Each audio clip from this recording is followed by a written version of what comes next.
C'est parti.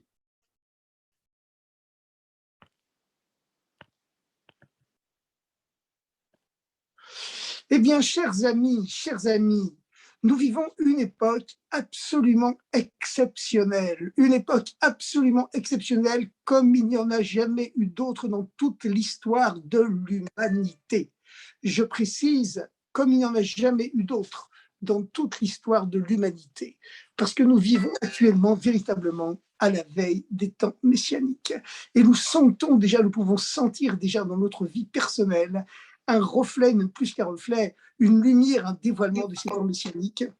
De la même façon qu'à la veille du Shabbat, c'est une coutume juive qui est mentionnée dans le Code de loi, dans le Shulchan Aruch, à savoir qu'il faut goûter un avant-goût du Shabbat en goûtant une bouchée de chaque plat qu'on mangera le Shabbat. Et bien, de la même façon, à la veille des temps messianiques, Dieu fait goûter au peuple juif un avant-goût des temps messianiques en nous donnant une bouchée de chaque plat qu'on mangera Shabbat. C'est la raison pour laquelle c'est à notre époque, enfin il y a déjà quelques dizaines d'années, qu'on commençait à se dévoiler les secrets de la Torah. Les secrets de la Torah, c'était par la Chassidoute ou par d'autres Sfarim, comme celui Or HaChaim HaKadosh, qui était un contemporain du Baal Shem Tov. Tous les deux vivaient il y a un peu plus que quelques dizaines d'années, il y a déjà 3 siècles. Mais quand même, à l'échelle de l'histoire, nous sommes toujours, ça s'est passé toujours après l'an 5500, c'est-à-dire après le midi du vendredi du grand Shabbat cosmique, c'est-à-dire l'histoire universelle, puisque le temps maximum de l'histoire avant que le Messie ne se dévoile, c'est 6000 ans. Aujourd'hui, on s'approche de la fin, on est à la veille. On est ce qu'on appelle les talons du Mashiach, les talons du Messie. Et attention, on ne va pas encore attendre 220 ans, c'est trop. Et comme le Rabbi l'a dit, 6000 ans, c'est le maximum, c'est le temps de la résurrection des morts, etc. Mais la venue du Mashiach lui-même, celui qui reconstruit le temple de Jérusalem, qui ramène tous les Juifs du monde en Israël, après avoir diffusé la grandeur de Dieu dans le monde entier, et qui instaure la paix dans le monde, etc., eh bien, ça, c'est bien avant les 6000 ans. C'est-à-dire que c'est pour très, très bientôt. En tout cas, nous avons actuellement dans les parachiotes, puisque vivre avec son temps, c'est vivre avec la paracha de la semaine. Nous avons actuellement toute une série de parachiotes qui parlent du début des prémices de l'histoire juive, à savoir la naissance de nos ancêtres, les 3 prestigieux patriarches, les pères du peuple juif, Abraham, Yitzhak et Yaakov. Et vous savez bien sûr qu'actuellement on parle surtout de la naissance d'Abraham et de Yitzhak. La paracha précédente était consacrée essentiellement à Abraham, et cette paracha-là, elle va être consacrée à la naissance de Yitzhak. En effet, Abraham, il a eu 2 fils. Il a eu un premier fils de sa concubine qui était Agar. Agar n'était nulle autre que la fille du Pharaon. La fille du Pharaon, lorsque Abraham avait séjourné en Égypte à cause de la famine, eh bien, cette femme qui était la fille du Pharaon, elle s'est éprise de la grandeur spirituelle d'Abraham. Elle a préféré aller suivre ce nomade dans le désert plutôt que de rester princesse dans la maison de son père. Elle a préféré la spiritualité à la grossière matérialité. Et le pharaon lui-même en était conscient. Il s'est dit, c'est le commentaire de Rachi, il vaut mieux que ma fille soit servante dans la maison de ce prophète, Abraham, qui était un prophète, plutôt que future reine chez moi. En effet, l'Égypte, c'était vraiment l'abomination de la terre, c'est la culture la plus immorale de toute l'histoire de l'humanité, pour des tas de raisons qu'on a mentionnées déjà la dernière fois. N'y revenons pas. En tout cas, lorsque Abraham était déjà avancé en âge, que Sarah avait été stérile toute sa vie, et qu'en plus, vous savez qu'à l'époque, on croyait beaucoup au destin fixé par les étoiles. Les rois de la science à l'époque, c'était les astrologues. Les astrologues qui prédisaient dans les étoiles ce qui allait arriver à chacun. C'était une véritable science, un art des sciences, c'était une véritable science. La Torah nous interdit de recourir à ces stratagèmes-là. Mais en tout cas, c'était quand même des stratagèmes efficaces. Plusieurs siècles après ce qu'on vient de dire, eh bien, les astrologues égyptiens avaient prédit au pharaon que allait naître cette année-là un enfant juif, un enfant hébreu, comme on disait à l'époque, qui allait détruire l'Égypte. Et c'est la raison pour laquelle le pharaon avait ordonné de jeter tous les enfants nés, tous les garçons nés cette année-là, dans le Nil pendant une année entière. On jetait tous les bébés hébreux, garçons, mâles, dans le Nil. Pourquoi? Parce qu'ils avaient vu ensuite, en plus, ils mourraient précisément à cause de l'eau. Vous savez que grossièrement, il existe 4 éléments fondamentaux dans la création, dans l'univers: le feu, l'air, l'eau et la terre. Et il y en a qui doivent périr par le feu, d'autres par la terre. Ils sont ensevelis, quelle que soit la raison. Et bien lui, il devait périr par l'eau. Et c'est ce qui s'est passé, puisque Moshe Rabbeinu, Moïse, est mort à cause, on le sait, de les fameuses eaux de Mériba, lorsqu'il avait frappé le rocher et que Dieu, au lieu de lui parler, et que Dieu lui en a tenu rigueur, en lui disant: puisque tu n'as pas sanctifié mon nom devant les enfants d'Israël, en leur donnant une bonne leçon, qu'il suffit de parler à un rocher, et même celui qui a un cœur de pierre, quand on lui parle comme il faut, avec bonté et gentillesse et aussi fermeté, eh bien, n'importe quel cœur de pierre, il peut s'ouvrir comme cette pierre, elle allait s'ouvrir selon, en écoutant le verbe, les mots, les paroles de Moshe, et tu l'as frappé au lieu d'y parler, eh bien, tu m'as désacralisé, a dit Dieu, aux yeux de tout Israël. Il n'y a rien de pire que la désacralisation publique. Hein. À cause de ça, tu ne rentreras pas en Israël. Donc, il était mort à cause de l'eau. Voilà, cette eau qui était sortie du rocher finalement, mais après l'avoir frappé, on lui parlait. Enfin, donc les astrologues égyptiens avaient été tellement perspicaces et tellement savants qu'ils avaient prédit que cette année-là précisément et pas une autre. Les Hébreux étaient quand même esclaves en Égypte depuis déjà 2 siècles, 210 ans, ils sont restés esclaves en Égypte.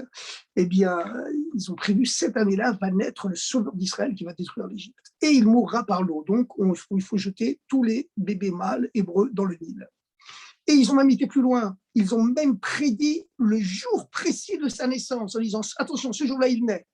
Par contre, il y avait un bug. Il y avait un bug. C'est que dans les étoiles, ils n'arrivaient pas à discerner si le futur sauveur d'Israël et destructeur de l'Égypte, il allait être hébreu ou égyptien. Ils n'arrivent pas à voir ça. Ben oui, leur vision, même si elle est très précise, elle est quand même imprécise quelque part. Mais en effet, c'est un voie, puisque Moshe, il allait avoir la double nationalité. Il allait avoir la double nationalité puisqu'il était adopté par la fille du pharaon, comme on le sait, et qu'il a donc grandi à la cour du pharaon. Il était considéré comme le prince héritier d'Égypte même, le futur pharaon. Et puis il a préféré, c'est ça la grande âme, vous voyez, il a préféré sceller son destin à un peuple d'esclaves, de sous-hommes, plutôt que d'aller chercher la gloire et la grandeur matérielle, politique, etc. Dans la cour du pharaon. Il a préféré se solidariser avec les esclaves.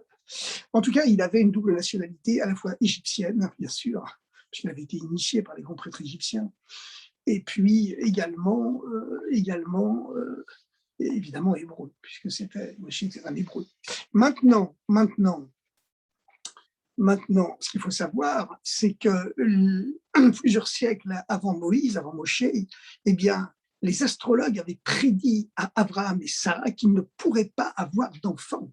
Or, Dieu est apparu à Abraham en lui disant, alors que celui-ci se lamentait du fait qu'il n'aurait pas d'enfant et que finalement ce serait l'intendant de sa maison qui allait hériter de tous ses biens et de tout son avoir spirituel même.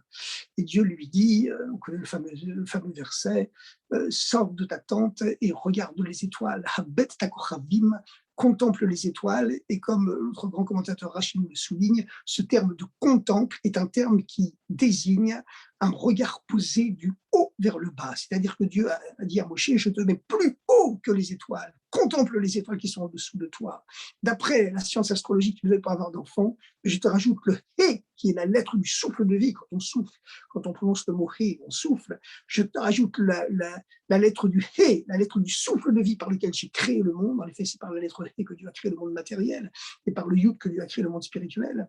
Et j'enlève également le yud, qui est la lettre purement spirituelle du nom de Sarah, à la place. Elle s'appelait Sarah, et je lui donne également la lettre du souffle de vie matériel qui permet de créer matériellement, vous aurez un enfant. Mais d'abord, euh, il fallait attendre longtemps. Et puis le temps a passé. Finalement, Sarai, Sarai, d'accord, qui ne s'appelait pas encore Sarah, eh bien, elle n'avait pas encore cette lettre Hé rajoutée à son nom, ou plutôt mise à la fin de son nom, à la place du Yud. Je vous rappelle que c'est par le Yud que Dieu a créé les mondes spirituels et par le Hé, le monde matériel.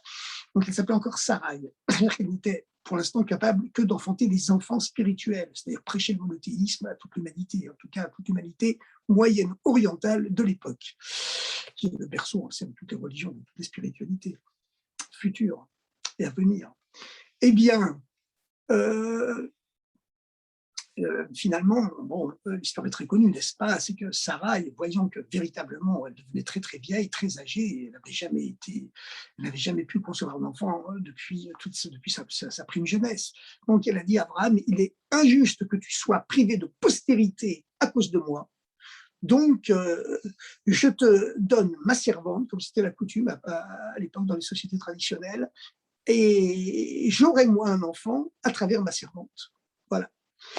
Et donc, Abraham a accepté. Alors, vous voyez quand même que Abraham, il aurait préféré n'avoir qu'une seule femme, hein, mais c'est elle, Sarah, qui lui a mis Agar dans les bras et qui l'a persuadé de le faire. Lui-même, Abraham n'avait jamais demandé à Sarah la permission de prendre une autre femme. Il avait trop de respect pour sa femme. Il avait trop de tact, il n'aurait jamais osé lui demander. Il a fallu attendre que Sarai, qui s'appelait encore Sarai à l'époque, me lui propose et même l'oblige à le faire, en lui disant ce sera aussi pour moi une façon d'avoir un enfant à travers ma servante, puisque tout ce que possède l'esclave bien revient au maître et à la maîtresse en l'occurrence. Donc voilà, Abraham, comme nous le raconte la Torah, s'est uni à Hagar, la fameuse princesse égyptienne, Hagar.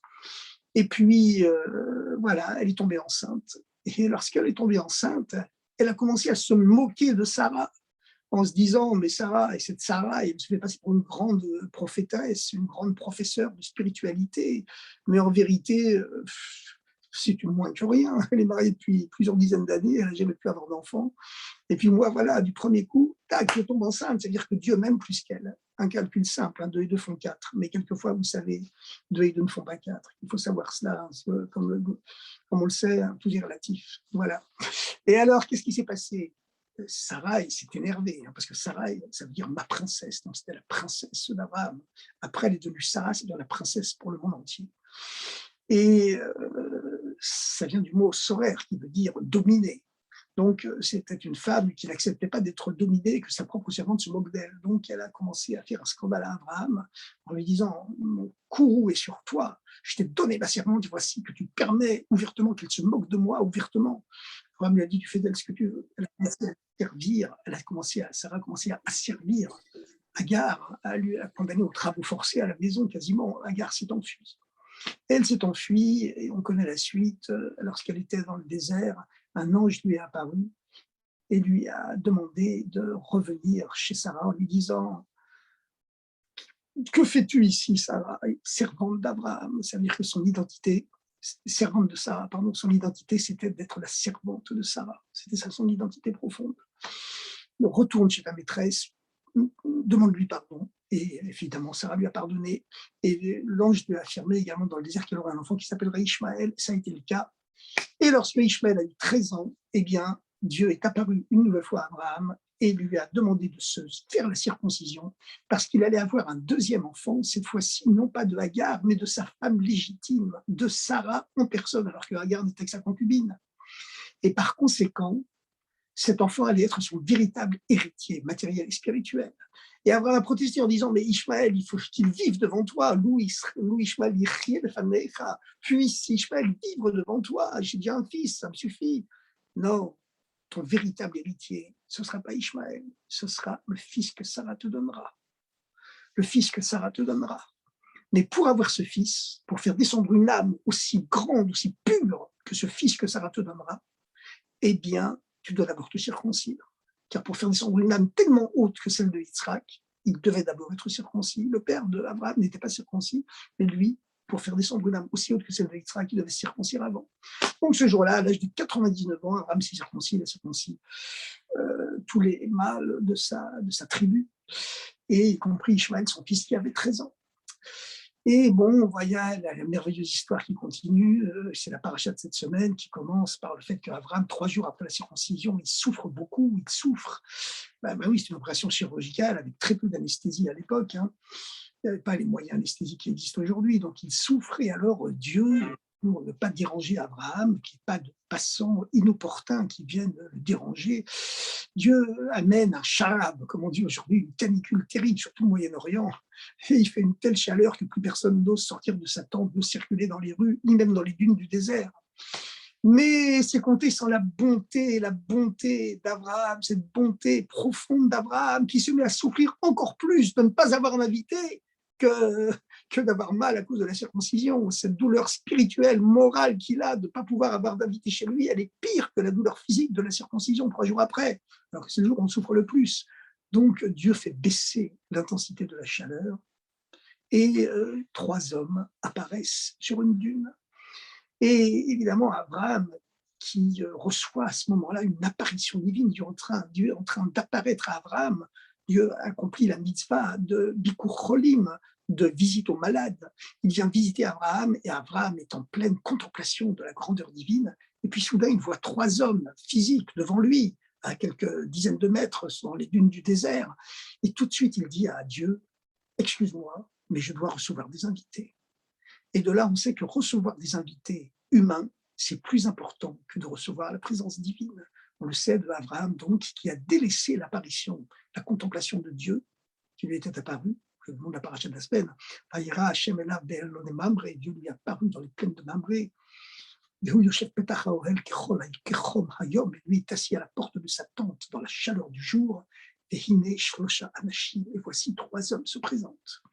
Et ces 3 hommes, on le sait, c'était 3 anges qui avaient figure humaine. C'était l'ange de la guérison qui était venu pour le guérir de sa circoncision, à savoir l'ange Raphaël. Il était venu pour une double mission aussi, hein. C'est l'ange du salut, il était venu pour guérir Abraham, mais aussi pour sauver Lot, le neveu d'Abraham, de la destruction de Sodome et Gomorre.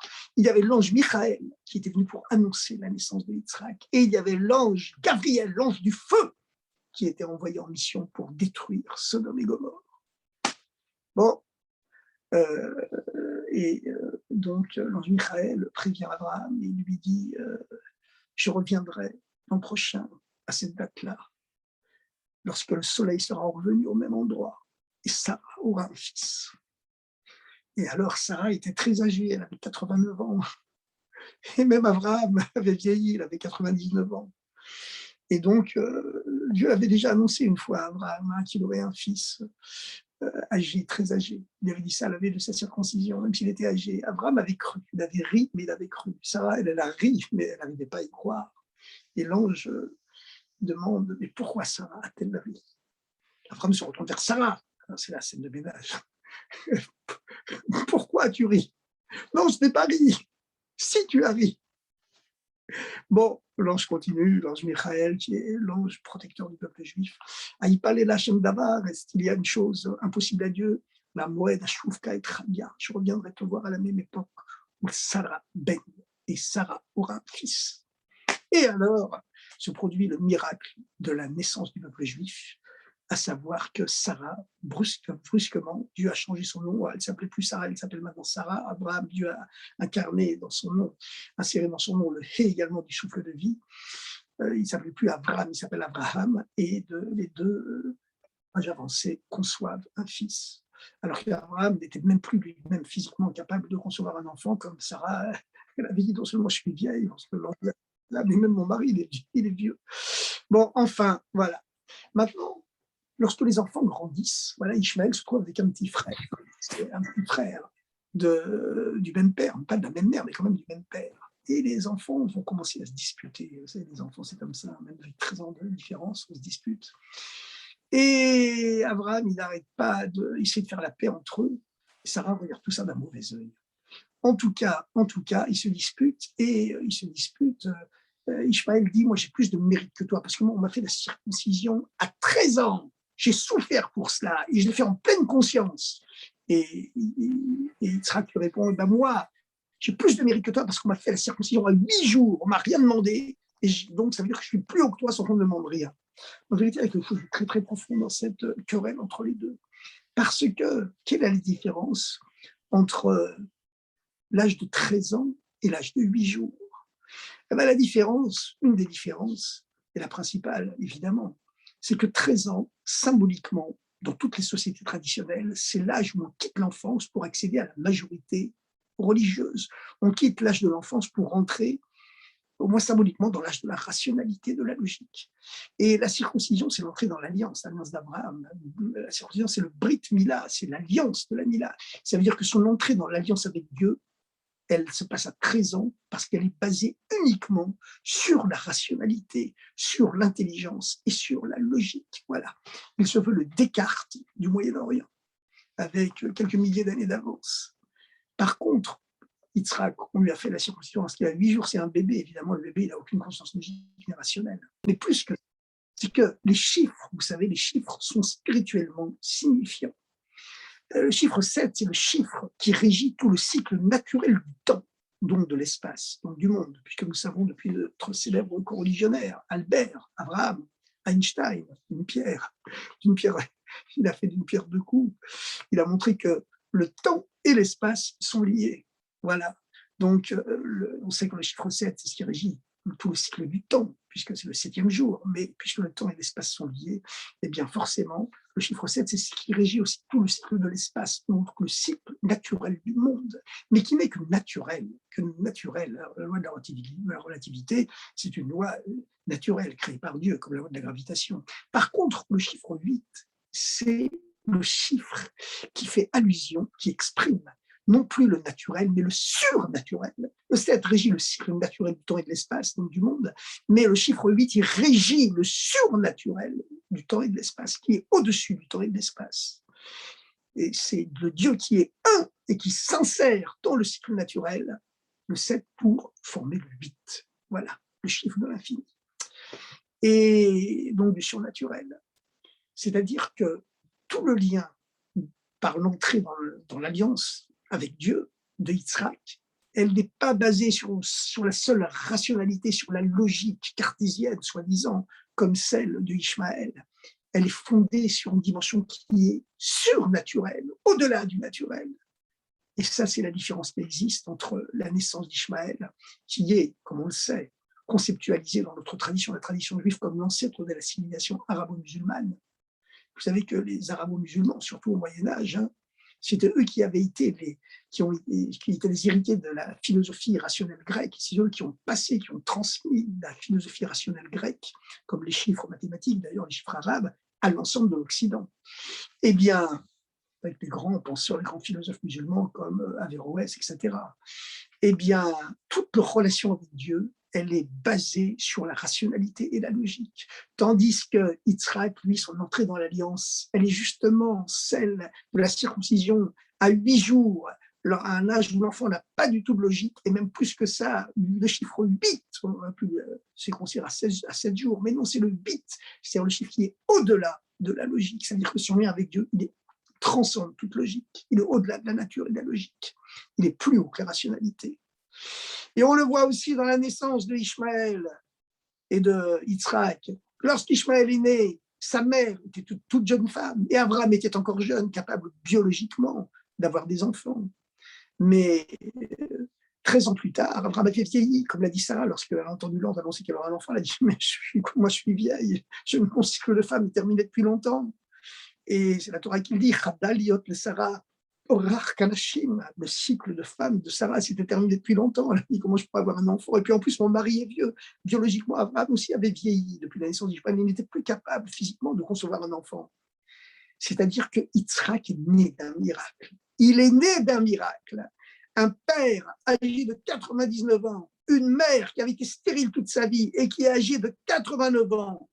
Et il a fallu attendre qu'ils aient 100 ans et 90 ans d'un seul coup pour enfanter, pour la naissance de Yitzhak.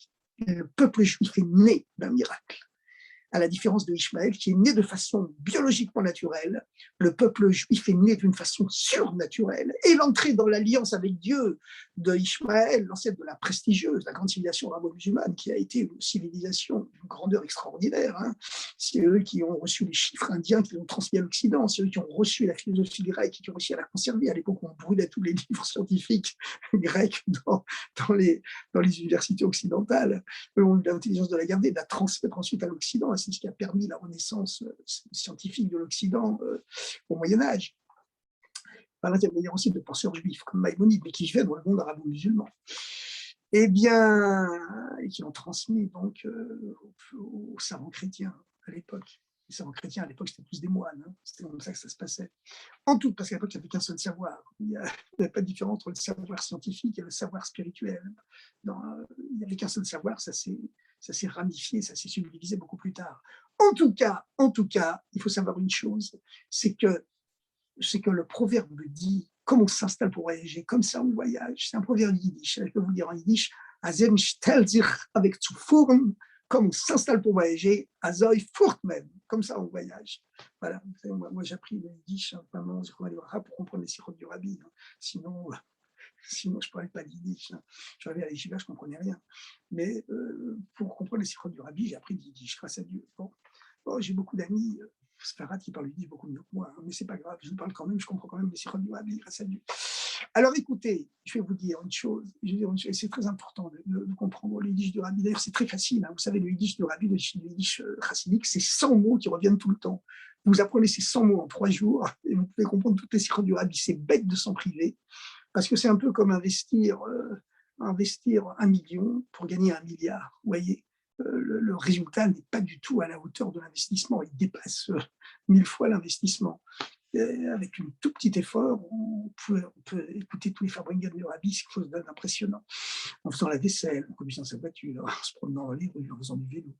Bon, en tout cas, les amis, il faut savoir une chose, comment ça pour voyager comme ça en voyage, comme le peuple juif est né de façon surnaturelle, eh bien toute la vie du peuple juif, toute l'histoire du peuple juif, à travers les 3500 ans d'histoire depuis le Matan Torah, toute l'histoire du peuple juif, elle a été surnaturelle, miraculeuse, parce qu'avec toutes les vicissitudes de l'histoire, les massacres, les pogroms, etc., qu'on a connus, que nos ancêtres ont connus, parce que maintenant c'est différent, il y a le rabbi qui a dévoilé une dimension messianique dans le monde, ce qui fait que la force que les Goïs avaient de dominer les Juifs, c'est une force qui s'est terminée pour toujours. Ça, c'est le rabbi qui l'a promis, on voit que c'est vrai, parce que la présence divine est redescendue dans le monde matériel en prémisse des temps messianiques à travers le rabbi. Voilà, ça c'est cette dimension messianique du rabbi, comme le rabbi dans son premier commentaire. Hein. Le premier commentaire, il explique comme à l'époque de Moïse, la présence divine est redescendue dans le matériel, et c'est ce qui a permis aux Juifs d'être libérés matériellement d'Égypte. Eh bien, ils vont recevoir la Torah, et bien, de la même façon, à notre époque, la présence divine est redescendue dans le monde matériel par la vertu du chiffre 7. Moshe était le 7e. On connaît ce fameux commentaire du rabbi qu'il a sacralisé en tant que rabbi, le premier Mahamar, parce qu'au début de la création du monde, Dieu habitait le monde matériel, mais avec le péché de l'homme, il s'est exilé au premier ciel, puis avec le péché de Caïn qui a fait son frère Hevel, Dieu s'est exilé au 2e ciel, jusqu'à ce qu'il s'exile au 7e ciel. Et puis ensuite, il y a eu 7 maîtres qui se sont levés et qui ont ramené Dieu de ciel en ciel jusqu'au monde matériel. Mais Abraham a réussi à le faire descendre Dieu du 7e au 6e ciel, Israël 5e. Quand Moïse est né, il était le 7e maître, c'était la 7e génération depuis Abraham, eh bien, Dieu était encore prisonnier du premier ciel. Donc, comme Dieu était prisonnier du ciel, eh bien, le peuple juif, le peuple de Dieu, était esclave sur la terre. Voilà. Mais lorsque Moïse est né, comme il était le 7e, et tous les 7e sont bénis, ils sont élus, comme le Shabbat est élu par rapport aux 6 jours précédents, eh bien Moïse a réussi ce que personne n'avait pu réussir avant lui. Il a fait descendre Dieu dans le monde matériel. Et le peuple de Dieu, à partir du moment où Dieu était redescendu dans le monde matériel, il a été libéré matériellement, physiquement, politiquement, géopolitiquement et géostratégiquement, comme si je voulais qu'on le dise, et il a pu sortir de ce camp de concentration gigantesque qu'était l'Égypte et reconquérir sa terre en Eretz Israël. Et le rabbi, lorsqu'il dit rabbi, il dit la même chose, comme nous, on est la 7e génération depuis le début de Chassidut Chabad, depuis le premier rabbi Dubavitch, le Mourazaken, le Baal HaTanya, le Shulchan Aruch, et bien le Posek dans la dimension cachée, la dimension dévoilée de la Torah, et bien à notre époque aussi, la présence de Dieu, comme on a dit, septièmement, redescend dans le monde matériel. Et dorénavant, l'époque où les Goïs pouvaient dominer les Juifs, c'est une époque terminée. Les Juifs cessent d'être asservis parce que Dieu est redescendu dans le matériel. Et on a vu ça, Dieu a rendu la terre d'Israël au peuple juif, Dieu a accompli des miracles incroyables pour protéger tous nos Chayalim, nos frères d'Eretz Israël, et tous les Juifs du monde d'ailleurs, tous les Juifs du monde. Grâce à Dieu, cette bracha, elle s'étend au monde entier. Bon, en premier, bien sûr, sur la terre d'Israël, c'est normal, car c'est de la terre d'Israël que la bénédiction se propage au monde entier, mais sur tous les Juifs du monde qui sont dorénavant bénis, parce que cette force de dominer les Juifs, elle a été retirée aux non-Juifs, depuis, aux antisémites, depuis le jour où la présence de Dieu est redescendue dans le monde matériel. Et on voit que tous les Juifs du monde ont été libérés. Ça a pris 40 ans pour que le rideau de fer se volatilise littéralement, que ce communisme dictatorial et totalitaire implose de l'intérieur de façon complètement pacifique. C'est ça la dimension messianique, ce qu'il a implosé de façon pacifique, ce qui était absolument inouï à l'échelle de l'histoire. Ça ne s'est jamais passé comme ça. Bon, chers amis, il faudrait reprendre toutes les sirops du Rabbi, tous ces commentaires de l'époque pour reparler de ça. Mais en tout cas, il faut bien savoir une chose, c'est que la naissance d'Ishmaël, elle s'est passée de façon logique et naturelle, lorsqu'avec un père jeune et une mère très très jeune, son entrée dans l'alliance, c'est-à-dire son lien avec Dieu, il s'est basé uniquement sur la rationalité et la logique. Donc voilà, c'est la naissance de la philosophie, qui est une recherche de Dieu à travers la simple rationalité. Et puis, voilà. Et puis, par contre, la naissance de Yitzhak, elle est venue de façon complètement miraculeuse. Évidemment, Abraham avait dû faire l'effort de circoncire pour être capable de faire descendre une âme tellement pure que celle de Yitzhak. Ensuite, il est né de façon complètement miraculeuse. Son lien avec Dieu est également miraculeux, surnaturel. Il est à l'âge de 8 jours, le chiffre qui exprime le surnaturel par rapport au chiffre 7 qui ne fait que régir le cycle naturel du temps, donc aussi de l'espace, puisque les deux sont liés. Et toute l'histoire du peuple juif, elle a été complètement surnaturelle, complètement miraculeuse. Et d'ailleurs, on prête d'ailleurs à Napoléon cette discussion avec son fameux ministre Talleyrand. Et un jour, Napoléon demande à Talleyrand, dites-moi, Talleyrand, procurez-moi une preuve que Dieu existe. Et Talleyrand répond candidement et spontanément, oui, sire, il y a une preuve. À quelle? Les Juifs.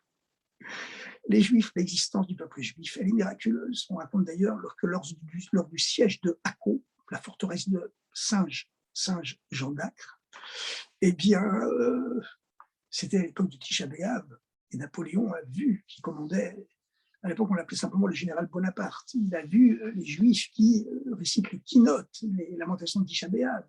Donc il a demandé à ses aides de camp, mais qu'est-ce qu'ils ont ces Juifs-là, marmonnés comme ça? Il dit, ils célèbrent, ils pleurent la destruction de leur temple, qui s'est produit il y a 2000 ans, enfin à l'époque, 1800 ans environ. Eh bien, on prête ce mot à Napoléon Bonaparte. Eh bien, dites-moi, un peuple qui pleure encore la destruction de son temple 1800 ans après, c'est sûr qu'un jour, ils vont le reconstruire. Alors voilà. Vous savez, moi, un jour, j'étais devant le Kotel, il y a quelques dizaines d'années de ça, puis je me disais, si le Rabbi venait, quelle serait sa réaction devant le Kotel? Qu'est-ce qu'il dirait, le Rabbi? Qu'est-ce qu'il exprimerait? Je me suis dit, la seule chose qu'il dirait, c'est bon, il se retournerait vers ses secrétaires, ses aides de camp, et il dirait bon, maintenant il faut le reconstruire. Voilà. Alors, chers amis, en attendant, on reconstruit tous le temple spirituel à l'intérieur de nous. Alors, il y a des gens, vous voyez, il y a un mensonge généralisé qui dit un enfant, quand il naît, il faut le laisser faire ce qu'il veut. Il choisira quand il sera grand, quand il aura 13 ans, quand il aura 18 ans, quand il aura la tête complètement bourrée de toutes les imbécilités, de ce olam sheker, de ce monde du mensonge que le monde actuel. Vous savez, on dit que les quatre lettres du nom de Dieu s'expriment par 4 plans de conscience qui sont à l'origine de 4 mondes qui existent. Alors, le premier monde qui correspond à la lettre la plus sacrée, le Yud du nom de Dieu, il n'y a que du bien. Le deuxième monde, il y a déjà un peu de mal, mais il est très minoritaire. Le troisième monde, le bien et le mal sont à égalité, mais sont complètement séparés. Et le quatrième monde, c'est le nôtre, c'est le monde de l'exil de Dieu dans la matière, où le deuxième Hé du nom de Dieu se sépare des 3 premières lettres pour s'incarner dans le monde matériel, pour s'incarner, pour s'exiler à l'intérieur du monde matériel, de la matière pour lui donner la vie. Eh bien, dans ce monde, dans notre monde, le monde matériel, qui quand même est le plus important de tous, c'est là où tout se joue, eh bien, non seulement le mal est plus fort que le bien, mais en plus il est mélangé avec le bien. Alors là, c'est l'horreur, avec la Torah qui peut vous dire ce qui est à droite, ce qui est à gauche, ce qui est bien, ce qui est mal. Alors, chers amis, aujourd'hui, le mensonge et l'obscurité du monde, elle s'amplifie chaque jour. Hein, et ça, c'est écrit dans le texte qu'à la veille du Mashiach, les ténèbres spirituelles vont s'amplifier. Et en même temps, la lumière spirituelle s'amplifie aussi. Et les choses vraiment deviennent opposées. Le mensonge, le monde mensonger. Alors, il s'exprime par cette folie qui fait dire à certains parents, non mais quand notre enfant aura 13 ans, en plus quand il aura 18 ans, 21 ans, ben, il choisira s'il veut s'il veut commencer à mettre les tefilines tous les jours, à la limite s'il veut se circoncire ou non, ou au moins se circoncire spirituellement, c'est-à-dire respecter la Torah et les mitzvot, la circoncision spirituelle. Eh bien, c'est complètement ridicule, parce que conditionné comme il aura été par tout ce que les messages des médias qui lui envoient des messages de gay pride et d'horreur qu'on voit tous les jours dans tous les médias mondiaux, et avec le téléphone portable, il a accès à tous les sites scandaleux, qui est d'ailleurs condamné par la justice. Hein, dès l'âge de 10 ans, il a son portable à la main. Vous savez, le monde est ouvert. Comment vous voulez qu'ensuite il ait la force de choisir quoi que ce soit? Il est complètement conditionné. Il est complètement conditionné de l'intérieur. Et les chaînes de l'esclavage spirituel, elles sont pires encore que celles de l'esclavage matériel. Et il faut répondre à ces parents-là que non, nous les Juifs, on n'est pas les héritiers de Ishmaël, avec un lien avec Dieu qui est basé sur la logique. Notre lien avec Dieu, il est au-dessus de toute logique. Comme Yitzhak, qui lui a fait la circoncision à 8 jours, le chiffre qui exprime le surnaturel. Et il est un membre du peuple juif, un fils du peuple juif, une fille du peuple juif, un peuple qui est né d'un miracle dont toute l'histoire a été miraculeuse. Nous sommes, grâce à Dieu, l'exception de l'histoire, la preuve de l'existence de Dieu dans ce monde. Alors, c'est la preuve qu'il existe une dimension surnaturelle qui défie toutes les lois de l'histoire dans ce monde, puisque tous les grands empires qui ont dominé le peuple juif, hein, ils ont tous disparu. Ils ont tous disparu. Moi, j'étais à Athènes une fois, il y a une quinzaine d'années, j'étais à Athènes. J'ai vu l'acropole de loin, je me suis dit, mais c'est terrible, hein. Ce n'est qu'une ruine, il ne reste que des ruines. Que les ruines pour les touristes. Dans le Kotel, vous allez me dire, c'est aussi une ruine quelque part, mais le Kotel, c'est vivant. On vient danser devant le Kotel, on vient prier devant le Kotel, on vient chercher l'inspiration divine devant le Kotel. On ne vient pas chercher l'inspiration devant les ruines de l'acropole. Enfin, chers amis, le peuple juif, il a été dominé par tous les grands peuples du monde, mais tous ces peuples ont disparu. Et nous, grâce à Dieu, on sait qu'on est le peuple éternel. Pourquoi? Parce qu'on véhicule l'image de l'éternité divine dans le monde. Alors maintenant, aujourd'hui, Ishmaël, hein, évidemment, Ishmaël, c'est l'ancêtre symbolique de la civilisation arabo-musulmane, pas l'ancêtre physiologique. Hein. Physiquement, les arabo-musulmans d'aujourd'hui, cette grande civilisation qui va des rives de l'océan Atlantique jusqu'à la mer de Chine, hein, l'Indonésie, en Extrême-Orient, c'est le peuple, l'État musulman le plus peuplé du monde, avec environ 250 millions d'habitants, beaucoup plus que l'Iran, l'Algérie, la Tunisie ou le Maroc. Mais, malgré tout, il faut savoir une chose, c'est que l'islam a un problème. L'islam a un problème, pas seulement parce que vis-à-vis de leur héritage juif, dans leur spiritualité, ils sont un peu restés au niveau où l'Occident chrétien était au XVIe siècle. Voilà. Ça peut être une qualité hein, d'avoir beaucoup de foi, etc. Bon, une fois, j'ai voyagé sur l'Égyptaire pour aller de Paris à New York. Et ben, le haut-parleur, quand il annonce le programme de vol, il dit avec l'aide de Dieu, on arrivera à New York dans 7 heures, après un voyage de 7 heures. Avec l'aide de Dieu, on va se poser dans 1 heure à New York. Voilà, c'est bien, c'est beau, bien sûr, c'est beau, quelque part c'est beau.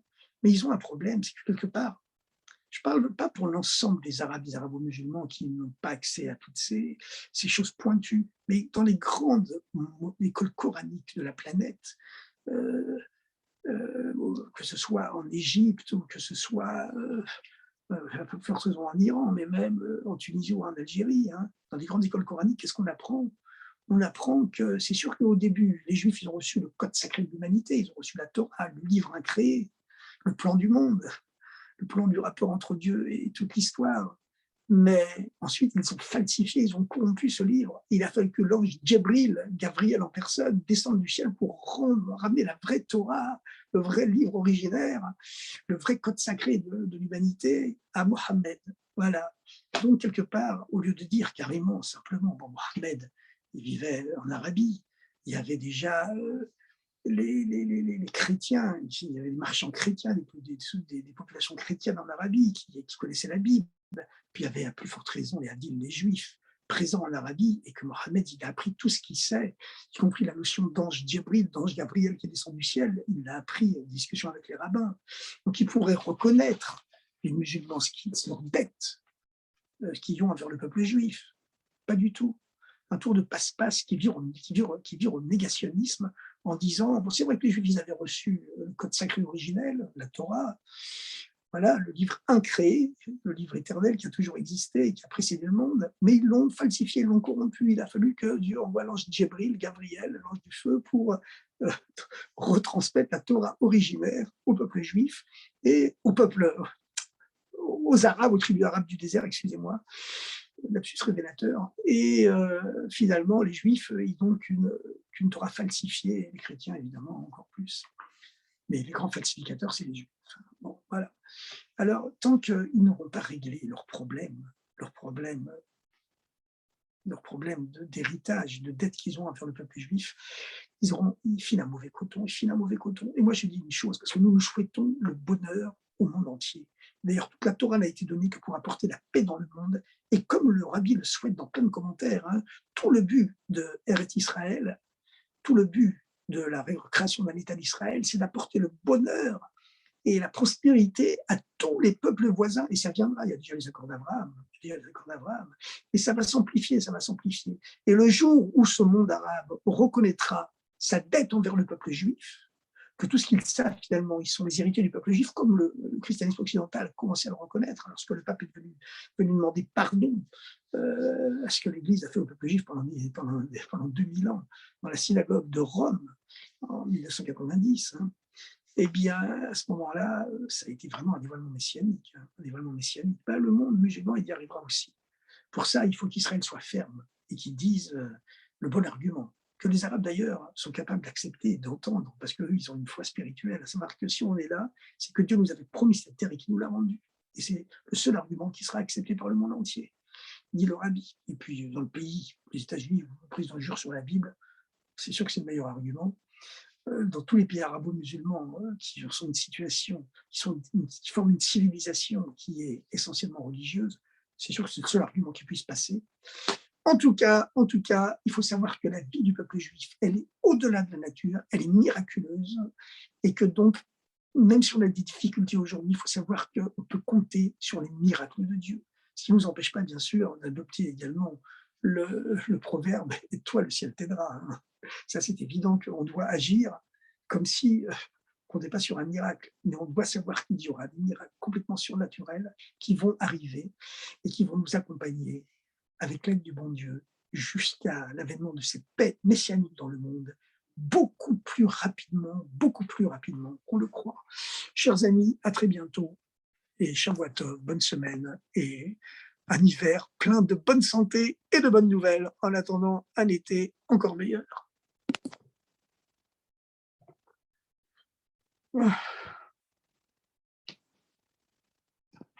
Voilà. Hop là.